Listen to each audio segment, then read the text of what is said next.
Okay, so let's have a look at the squat, aka sitting down and standing up again. If you remember when we talked about this, there's no perfect width for your feet between hip and shoulder width. Some of us might have to turn our toes out slightly and that's fine. Some of us are going to be a bit more dead ahead and that's fine as long as your foot stays flat on the floor. For our knees, we want to imagine we're trying to slightly push our knees out, and that is just to prevent them from coming in. So we're trying to keep our knees in line. I like to say, imagine you're trying to keep your knee in line with your second toe in. So on a sofa is a good example for this. Hips move back at the same time as our knees bend. What people often do is their knees go forwards and then they have nowhere else to go, so their heels come off the floor.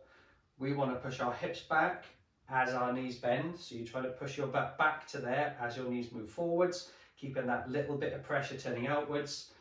I like to say, imagine you're putting your hands out and blocking the sun. So you're going to sit and then back up and give your butt a little squeeze at the top. So going through that again, feet hip to shoulder width apart, hips move back as the knees bend, blocking out the sun. Tap what you're sitting on and back up, feet staying flat throughout. If any of us have trouble with our knees caving in and we can't seem to do much about that, the cue of pushing our knees out, get a thin band like this, a light one,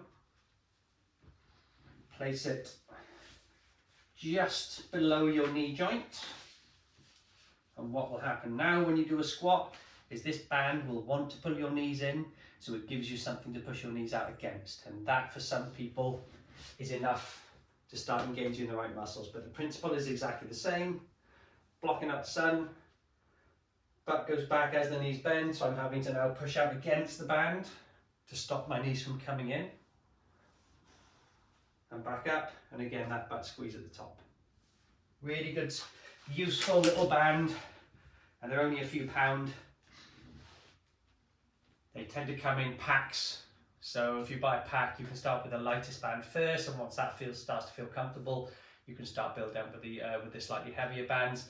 But a really nice way for you to start engaging the outside of the hips, which is one of the muscles that tends to lead to those knees caving in.